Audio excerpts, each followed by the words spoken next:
41-year-old Taiwo Abodunde, a Nigerian nurse, was tragically murdered by her husband in the UK. This man, who had vowed before everyone to love and cherish her in all circumstances, took her life. It raises a difficult question. Is dedicating yourself to a marriage, no matter the circumstances, truly worth it in the end? Welcome back to my channel, guys. In Yoruba culture, Taiwo and Kehinde are names typically given to twins. Taiwo is the name given to the first twin who comes out during delivery, interpreted as the first twin to taste the world. Although Taiwo is born first, they are considered the younger twin because it is believed that Kehinde, the second twin, sent Taiwo ahead to see if the world was ready for them.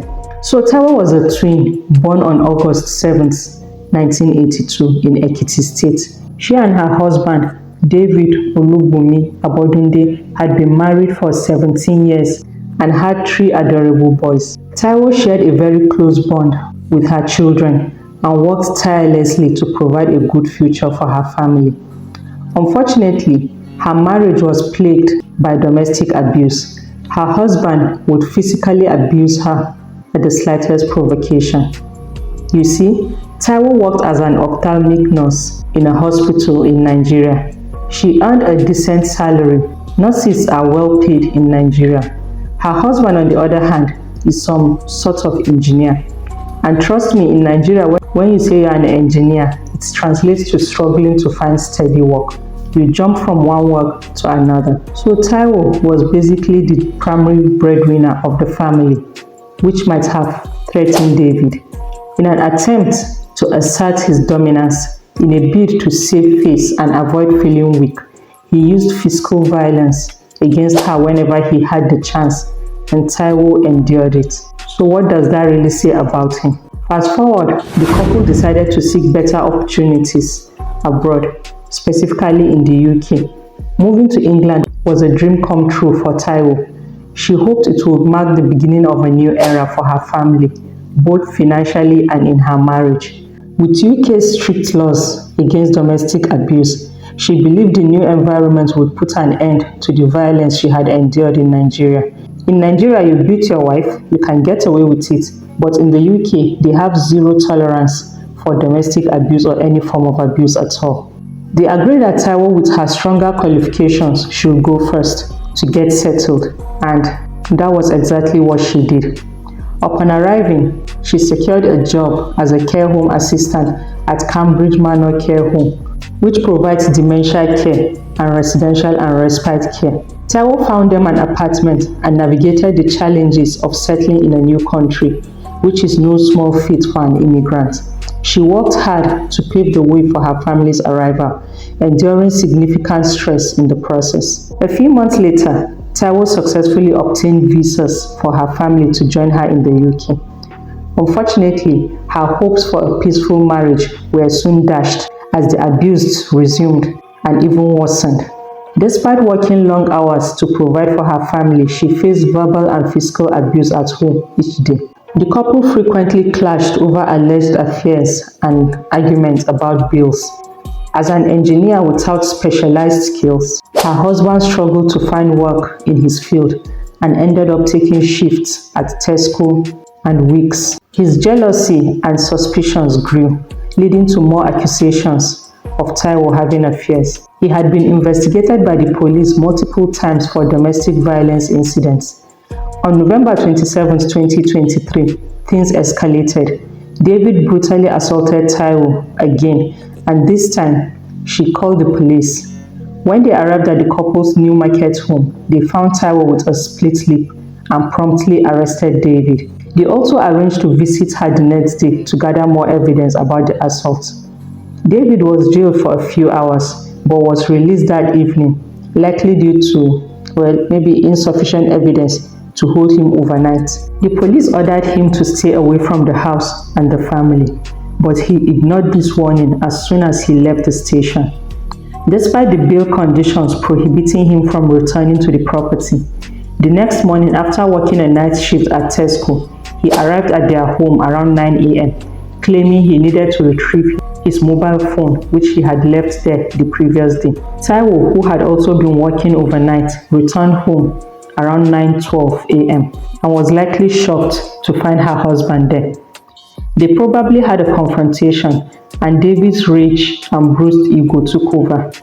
He lost his temper and viciously attacked her, revealing the violent monster he truly was, strangling her to death. His rage took over, revealing an insecure, jealous monster intimidated by his wife's ability to support the family. While many men would be grateful to have such capable wife, David harbored a hidden resentment towards his own wife. What was heartbreaking was that while this woman was bludgeoned to death, the police were right outside her door. They arrived at 9:20 a.m., just 8 minutes after Taiwo entered the house for their prearranged meeting with Taiwo, and actually heard the commotion inside. However, because they hadn't received permission from their superiors to enter, they remained outside. I'm not in the UK, so I'm not entirely familiar with how their law enforcement works. But aren't the police supposed to break down the door if they suspect someone might be in danger? At least that's how it's done in the movies. The police reported hearing about 50 thuds while standing outside. They repeatedly knocked and notified Taiwo of their presence, but they received no response or calls for help. It took 25 minutes for the police to get permission from their superiors to enter the house, and when they finally did, they found the most damning evidence they were looking for: the battered body of Taiwo Abodunde lying right at the front door with her skull smashed in, and her husband standing nearby as if he was hypnotized. He was arrested immediately but taken to the hospital because he seemed to be experiencing some sort of mental episode. Autopsy results will later reveal that Taiwo had been strangled until she lost consciousness, then brutally stamped on until her ribs were broken, before her husband used their own son's skateboard to finish her off. The blows were so violent that the skateboard was damaged completely, with fragments found in her skull, so you can imagine the rage. He later claimed in his statement that he had acted in self-defense. Like, really? Saying his wife had subjected him to physical abuse for years. He claimed that on that fateful day they got into an argument and she ran at him with a knife. He said he grabbed it, cutting his hand in the process, and he actually said he was defending himself. However, while he did have an injury to his hand, there wasn't a knife near his wife's body, likely an injury from the skateboard he used to violently end her life. David was remanded in custody pending trial.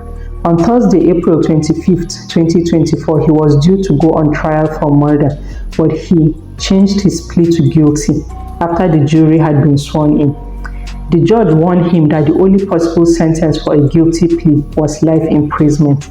David's defense attorney claimed that the level of violence was completely out of character for him and might have been affected by the medications he was taking. However, no medical evidence was provided to support this claim. The attorney suggests that the medication caused him to completely lose control, with tragic and lifelong consequences to those he loved. Tests will later show that David had ibuprofen, vitamins, and steroids in his system, but nothing that would excuse or cause such violent behavior. On 9th of May 2024, 6 months after Taiwo's brutal murder, justice was served. Her husband, David Abodunde, was sentenced to life imprisonment with a minimum of 17 years before he could be considered for parole. In his sentencing remarks, the judge described Taiwo's killing as ruthless, violent, savage, and heartless. He noted that David had lied to officers, claiming that his wife had attempted to attack him with a knife and had even tried to beat him, but no evidence supported these claims. The judge asserted that this was no self-defense at all and observed no genuine remorse from David other than sobbing from the dock. Taiwo's family expressed satisfaction with the judgment, but disappointment with how the police handled the situation. They believe Taiwo might have been saved if the officers had entered the home sooner instead of waiting until they were cleared by senior officials at 9:45 a.m. Hearing this was heartbreaking for the family, who felt let down by the police. They shared that Taiwo had been considering separating from her husband, which they believe motivated him to kill her. Taiwo was described as a rare gem, always calm, cheerful, and smiling. She had just organized a surprise birthday celebration for her mother 4 days before this tragic incident. Her family would surely miss her.